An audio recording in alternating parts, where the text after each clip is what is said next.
poquito porque el Señor quiere hablarnos. Y Jesús García Santoyo, te puedo dar el honor de ponernos en manos de Dios en este tiempo. Así que tienes oportunidad de hacerlo, Michuy.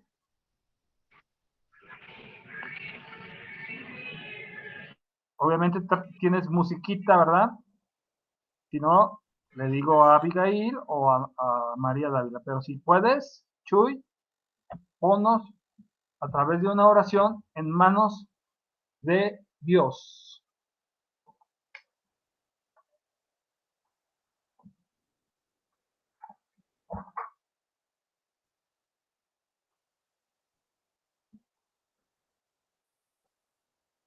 Ok. Abigail Aparicio Ulloa, ¿puedes ponernos en manos de Dios? Sí, pastor, amén. Amén. Padre bendito, en esta noche, mi Dios, te exaltamos, te damos toda la gloria y toda la honra. Padre, te pedimos que bendigas este momento, este tiempo de compartir tu bendita palabra para ese alimento espiritual que necesitamos día a día, Padre. Te damos gracias por cada uno de mis hermanos, por los que estamos conectados y por los que están a punto de conectarse, mi Dios, que quites cada piedra en su camino, mi Dios, para que ellos puedan escuchar tu palabra compartida por nuestro pastor Hugo. Te pedimos, Padre, que nos hables a través de él, que sea tu voz audible, Padre, para que esa palabra podamos absorberla, mi Dios. Ponemos este tiempo en tus manos y te damos toda la gloria y toda la honra. Gracias por cada uno de mis hermanos. En el nombre de Cristo Jesús. Amén. Amén y amén. Pues bueno, hace 8 días, si hay algún problema de sonido o alguna cuestión, me escriben, me lo hacen saber. Creo que se oye correctamente y creo que me veo bien. Hablábamos algo acerca del carácter del mejor de los modelos que tenemos, que se llama Jesucristo. Y el carácter pues no se da de la noche a la mañana. Así como nosotros tenemos hijos, la gran mayoría de nosotros, para formar el carácter en nuestros hijos, o de alguna manera que ellos puedan caminar con un esquema de conducta que sea conforme a los propósitos, pues tienen que ser enseñados. Las primeras palabras que un niño tiene que aprender, por así decirlo, es a decir por favor y gracias. Es lo primero que a mí me enseñaron, ¿no? Y a mí me enseñaron de pequeño que era muy importante cuando había un adulto, cuando llegaba de la casa, decir buenas tardes, buenas noches, buenos días.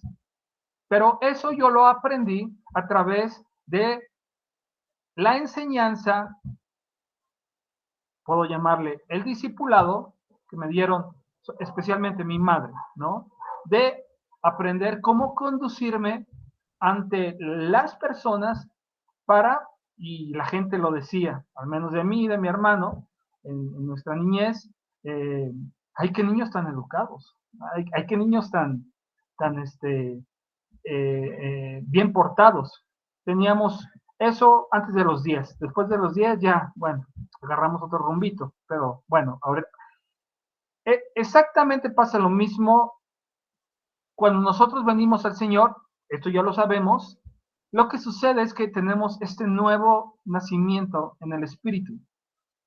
Nuestro espíritu estaba muerto en nuestros delitos y pecados. Viene el Espíritu Santo, entra la vida de Dios, eso es lo que se convierte, pero también he entendido que la parte que no se convierte es la parte donde está en la esfera que está dentro de mí, que es el verdadero yo, que es el alma. Por eso es que a veces tenemos años en esta cuestión de vivir en la vida cristiana y hay ciertos moldes, ciertos modelos, ciertos patrones de conducta, ciertos instintos, ciertas actitudes, ciertas tendencias o hábitos pecaminosos que oramos y no se van. Ahora, el Señor obviamente dice claramente en la Escritura que Él nos perfeccionará hasta el día de Jesucristo. Nunca llegaremos, mientras estemos en este cuerpo, a la perfección. Más sin embargo, por ahí en Mateo 5:48 creo, dice, mas sed vosotros perfectos como vuestro Padre es perfecto. Yo cuando leí ese versículo no lo entendía. Realmente ahí la palabra perfecto, cuando me puse a investigar, habla perfecto en obediencia de lo que yo ya entiendo. Hay muchas cosas y hay muchas profundidades en la palabra. Si el Señor me dijo, hace 8 días lo mencionaba, si yo robaba, pues ya no robes más. Y si tú tienes el entendimiento de ese concepto, o más bien de ese principio, de esa enseñanza, y tú lo obedeces, recibiste a Jesucristo hace 3 días o hace 5 días, ya aprendiste que no debes robar y si era tu debilidad, y también aprendiste que debes, no sé, darle honra a tus padres y lo empiezas a hacer, en ese momento, con esas dos cosas que conoces y las obedeces, estás viviendo en perfecto o en la perfecta voluntad de Dios. Nadie vamos a llegar a la perfección mientras estemos en este planeta Tierra. Entonces, la oración modelo, la oración del Padre Nuestro, es clarísima. Y de hecho, he mandado a algunas personas el mensaje de que es el modelo de oración perfecta. Y empieza, Padre Nuestro, que estás en los cielos. Lo primero que hacemos es santificar su nombre, o sea, es enfocarnos en Él. Y ahí es donde empezamos a salir nosotros. Nos enfocamos en Él, santificamos su nombre, como sucede ahorita, exactamente ahorita, en el cielo hay un trono en medio donde está sentado Jesucristo, hay 24 ancianos, hay 4 seres vivientes, donde está recibiendo gloria, honra y honor los 24 horas del día, los 7 días de la semana. Entonces, nosotros desde aquí, desde la tierra, Jesús nos enseña que la primera actitud para podernos acercar a Él es con una actitud de humildad, diciéndole, santificado sea tu nombre. Voy a entrar, no voy a hablar de ese tema, pero voy a entrar a la primera petición. Venga a nosotros tu reino. La palabra reino, obviamente era muy usado porque en aquel tiempo el imperio romano, los reinos, y aparte se habían vivido históricamente lo que ellos tenían, ellos conocían por reinos o reinados, habla muy significativo, venga a nosotros tu gobierno, tu forma de gobernar, tu forma de reinar sobre cada uno de los que estamos aquí. En el Sermón del Monte, Mateo 6:33, todos sabemos este versículo que dice, mas buscad primeramente el reino de Dios y su justicia, y todas las demás cosas vendrán por añadidura. El Mesías estaba siendo esperado grandemente por el pueblo israelita, por los judíos. Estaban y sabían por el Antiguo Testamento, por los profetas, que iba a venir el Mesías. Pero el Mesías vino de una manera tan diferente a lo que ellos esperaban, que fueron los mismos religiosos los que lo crucificaron, porque ellos estaban esperando un Mesías, como lo he dicho en algunas ocasiones, que los sacara de la esclavitud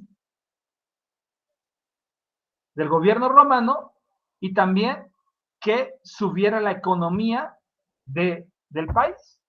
Pero la manifestación del reino del cual Jesús empezó a hablar fue tan diferente que les voló la cabeza a muchos.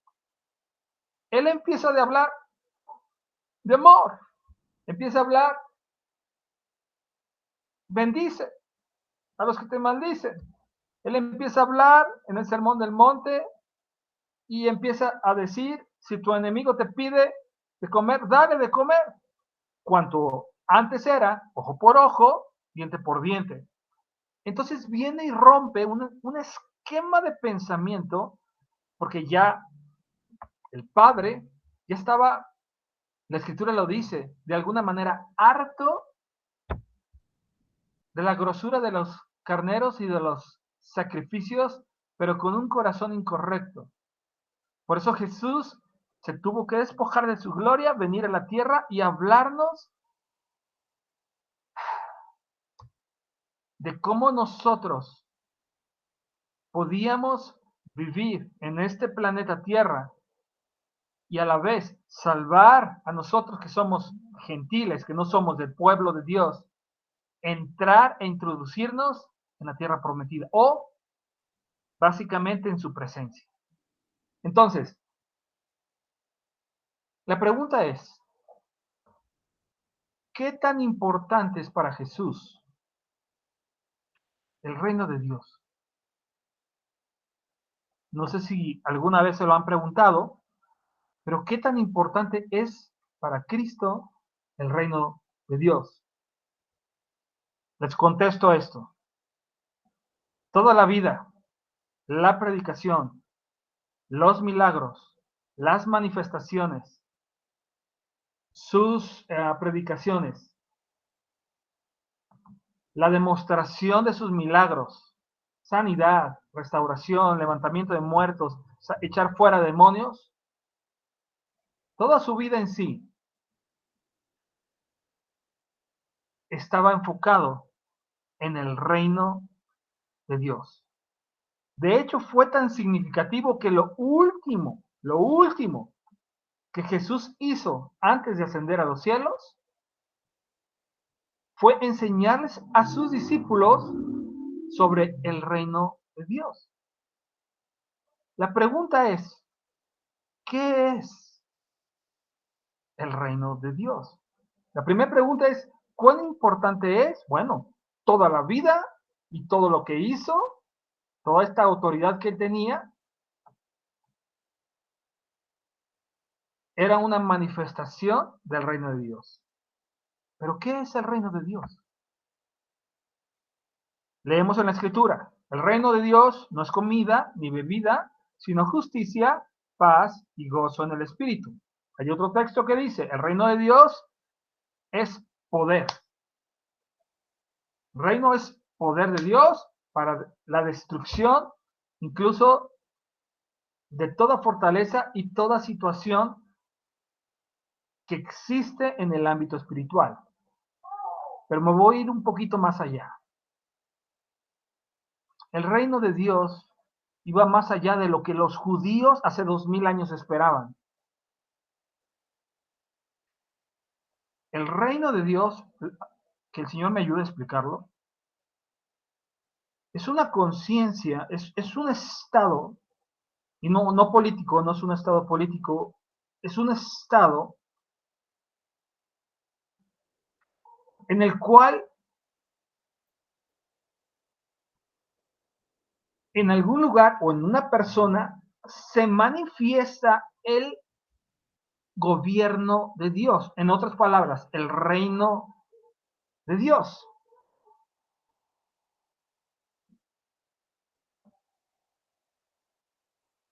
Y él lo hizo a través de establecer y de practicar todos esos principios, todas esas virtudes que manifestó Cristo a nuestras vidas.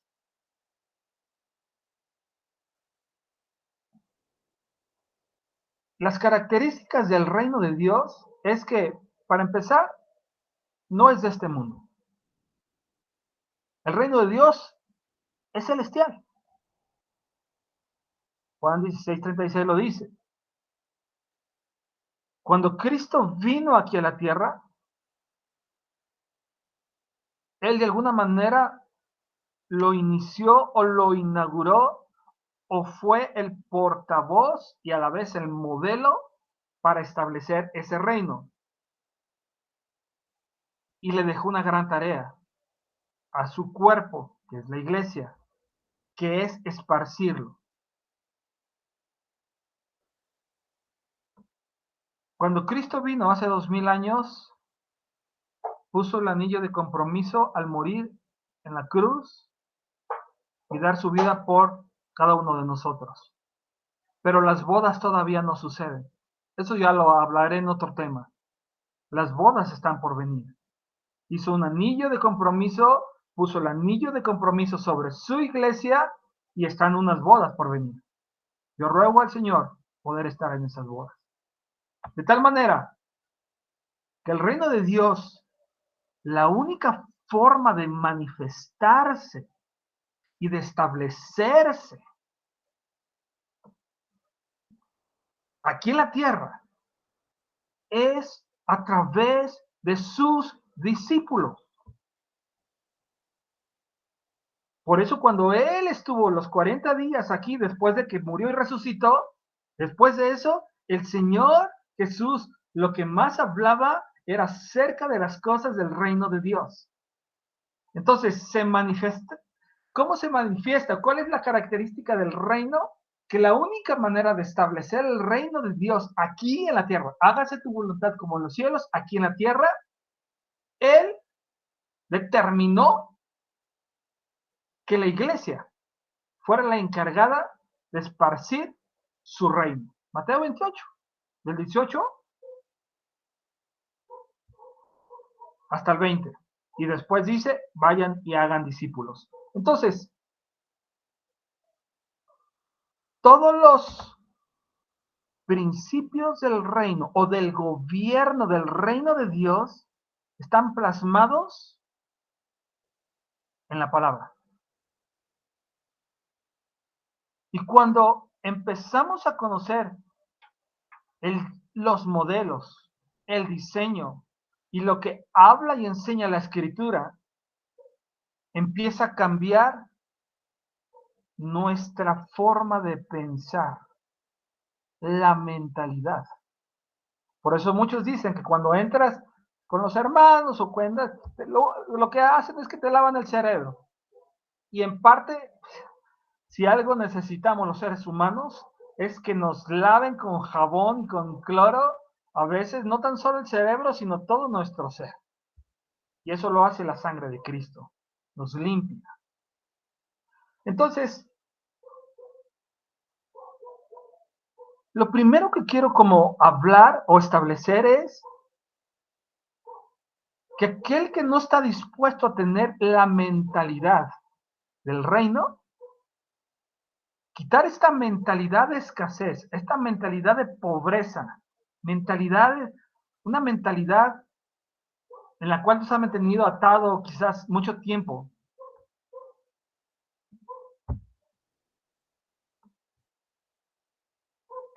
Jesucristo tenía la mentalidad del reino. ¿Qué significa esto? Tener la mentalidad del reino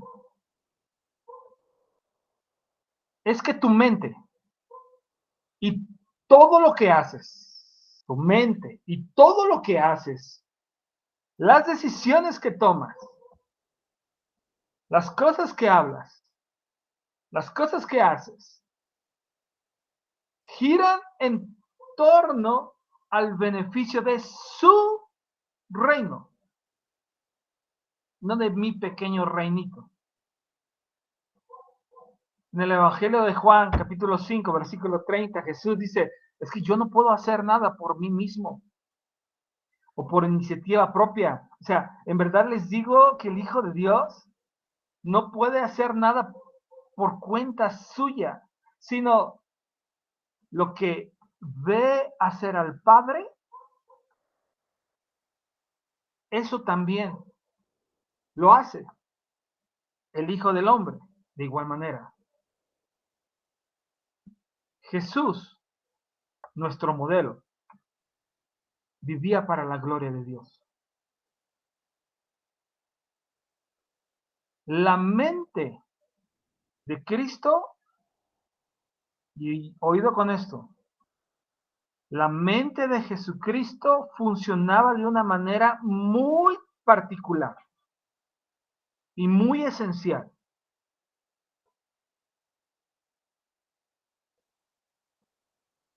Cada decisión que él hacía, cada acción que él tomaba, cada cosa que él hablaba, era para glorificar al Padre.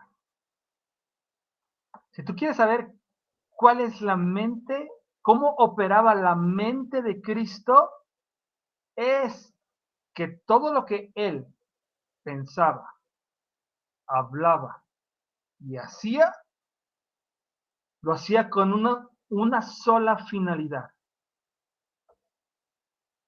La finalidad era glorificar a Dios.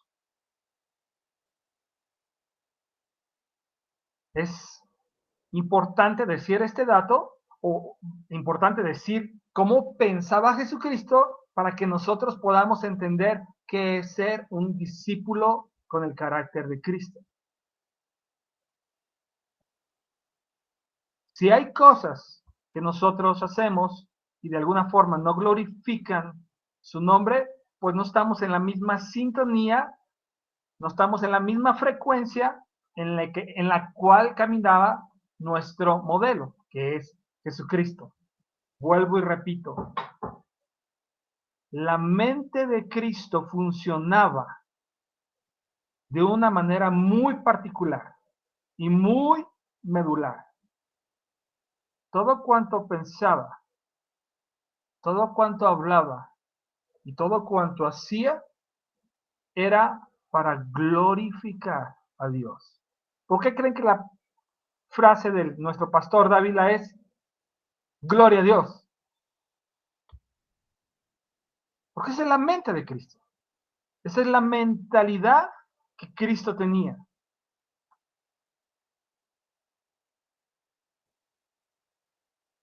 Cuando Lázaro resucita, está muerto, y va a él, y están llorando, y le dice a Marta, no te digo que si crees, verás la gloria de Dios.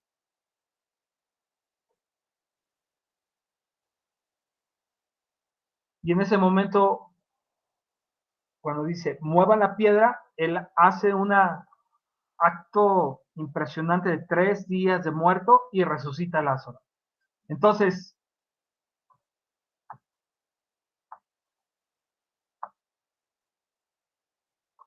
estoy hablando, bueno, para los que acaban de entrar, de la primer petición de la oración modelo, que es Padre nuestro que estás en los cielos. Lo primero que hacemos es santificar su nombre, pero luego el primer pedido,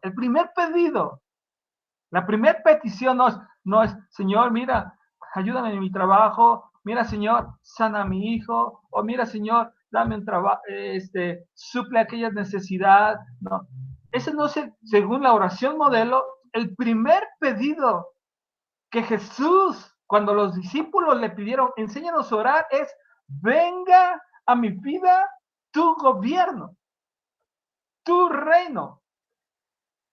¿De qué se compone el reino? Ya lo vimos. Es el conjunto de todos esos principios espirituales y todas esas virtudes que tiene el rabí, el maestro, que es aquel que nos quiere enseñar y que nos quiere de alguna manera permear una mentalidad como la de Jesucristo. Y quiero hacer mucho énfasis en eso. ¿Cuál era la mentalidad de Cristo? Que todo lo que él pensaba, que todo lo que él decía y todo lo que él hacía era para glorificar a su Padre.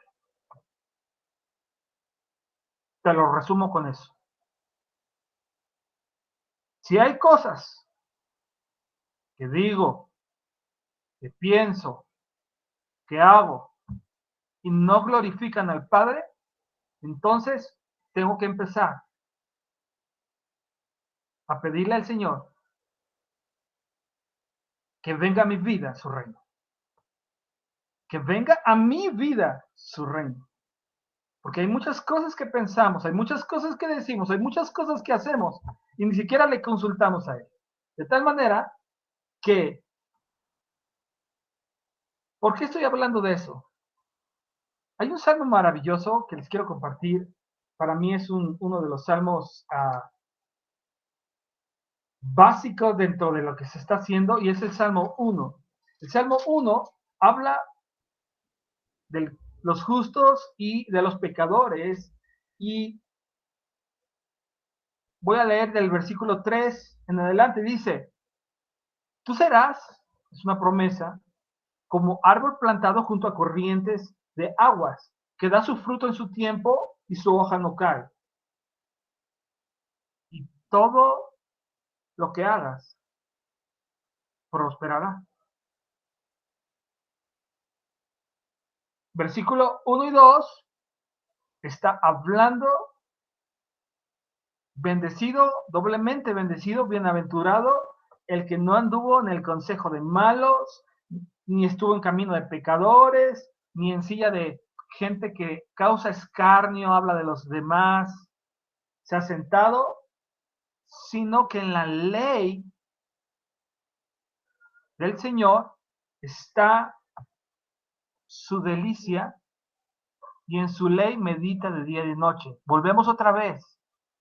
Mente, la mente. La mente es la parte, es una de las cuestiones, más nosotros tenemos la mente de Cristo, dice la Escritura.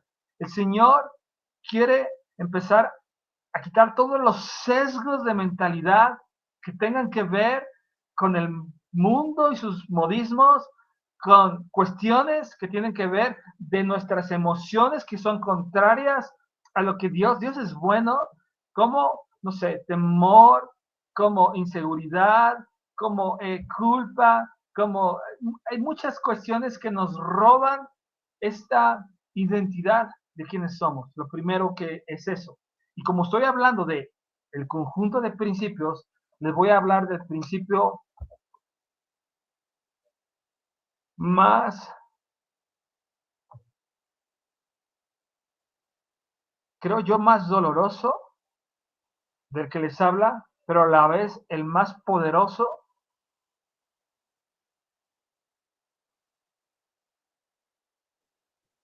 que operó en mi persona.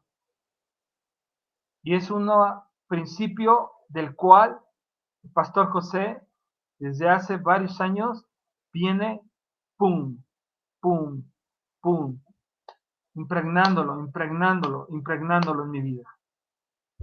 Es la integridad, el principio de integridad, la virtud de Cristo de ser íntegros. Íntegro significa completo. Íntegro significa ser lo mismo por dentro que por fuera. Íntegro es ser la misma persona cuando estoy en público que cuando estoy solo. Íntegro también implica la palabra honestidad. Integridad tiene que ver con ser sincero con uno mismo, sensato y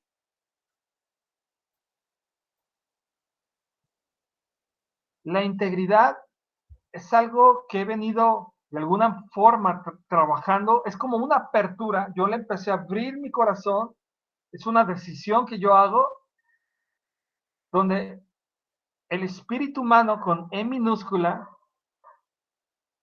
adquiere el espíritu o el reino de Dios, porque yo le estoy permitiendo para que sea expuesto a la luz aquello que no está glorificando a Dios o al Padre.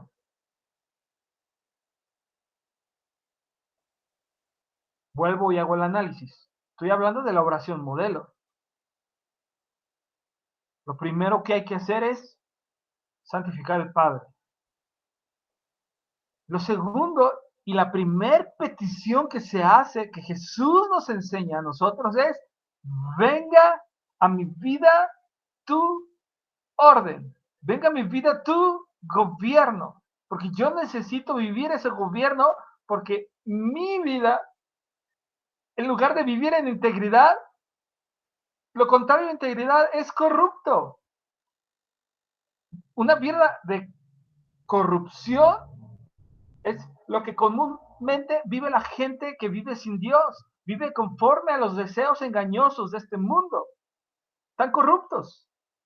Pero el Señor, a través de la verdad, integridad significa hablar verdad, hablar verdad.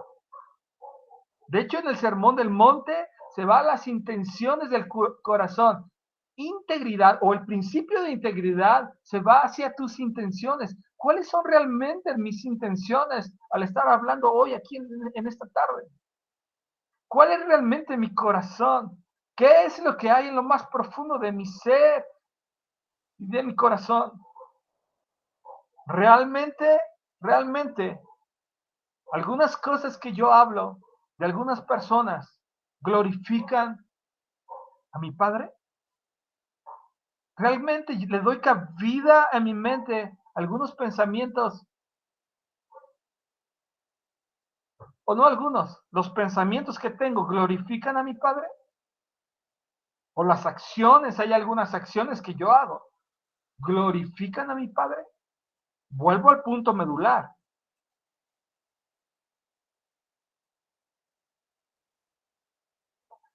El modelo de integridad es Jesucristo y está muy claro, después de que fue bautizado ahí en el Jordán y que desciende la voz y le dice, este es mi hijo amado, lo primero que hace es que fue llevado por el Espíritu al desierto. Y cuando el enemigo lo ve más debilitado, lo quiso hacer caer. Vino a través de la tentación para hacerlo caer. Pero él permaneció en integridad. ¿Y por qué permaneció en integridad y no cayó lo quería corromper? El enemigo quería corromperlo, quería que cayera en esa tentación, que eran de hecho usó la Biblia para hacerlo caer en tentación. Mas Cristo Jesús se mantuvo íntegro, entero, completo en su posicionamiento de cuál era su convicción. Entonces,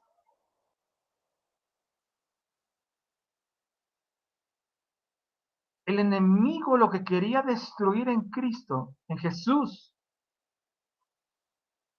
era su integridad hacia el Padre.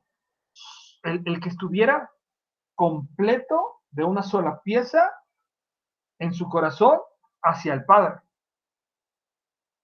Y de esa manera, al destruir su integridad, pues caería en corrupción. Y fue tentado, dice la Escritura, en todo, mas no cayó. Tenemos que conocer bien esto. Él estuvo en un cuerpo como el nuestro, sujeto a pasiones como las nuestras y a necesidades como las nuestras. Tuvo hambre, tuvo sueño. Fue traicionado, sufrió, padeció, fue traicionado. O sea, él vivió las mismas situaciones que tú a veces vives en tu naturaleza humana.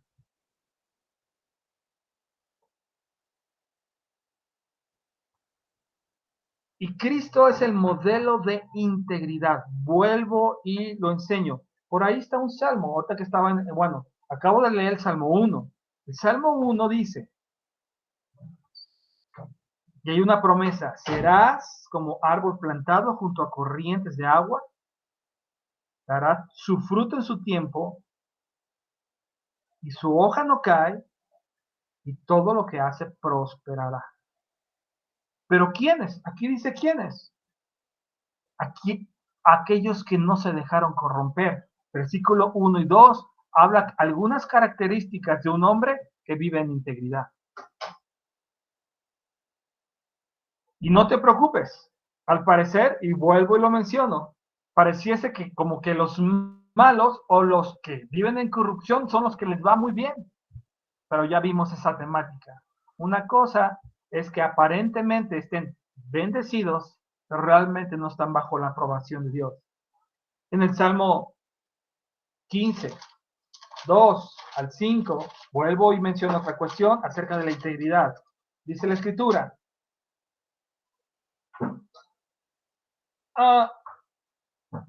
el Señor miró desde los cielos sobre los hijos de los hombres para ver si había algún entendido que buscara a Dios.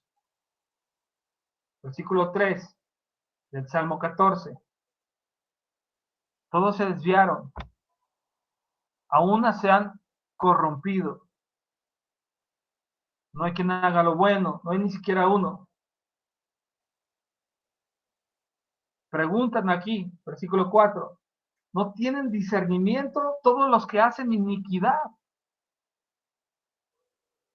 Que devoran a mi pueblo como si comiesen pan. Y al Señor no invocan. 5. Ellos temblarán de espanto, porque Dios está con la generación de los justos, de los íntegros. Y puedo seguir, pero básicamente este salmo habla de que este es el momento, bueno, al menos para los que estamos aquí, que si en algún momento de nuestras vidas nos desviamos o nos corrompimos, tenemos que empezar a vivir el gobierno, el reino en nuestras vidas. Y comenzamos con este principio, el principio de integridad. Mi vida se alinea y hay congruencia entre lo que pienso, lo que digo y lo que hago. Pero muchas veces, a veces digo una cosa, pienso otra y termino haciendo otra. Entonces, no hay congruencia, está como desintegrado mi ser. Y el Señor quiere llevarnos a una integración completa en el modelo perfecto de integridad llamado Jesús de Nazaret. Mi vida habla con mis acciones. O sea, evidencia de que nosotros caminamos y confiamos de que sus caminos son los mejores, independientemente de la circunstancia que esté sucediendo. Es un desafío, mis amados, mis amadas. Es un desafío vivir en integridad de corazón. Es un desafío, porque en este mundo los corruptos o la corrupción está desbordándose por todos lados que caminamos. Incluso a veces podemos ver a los corruptos como los favorecidos. Pero vivir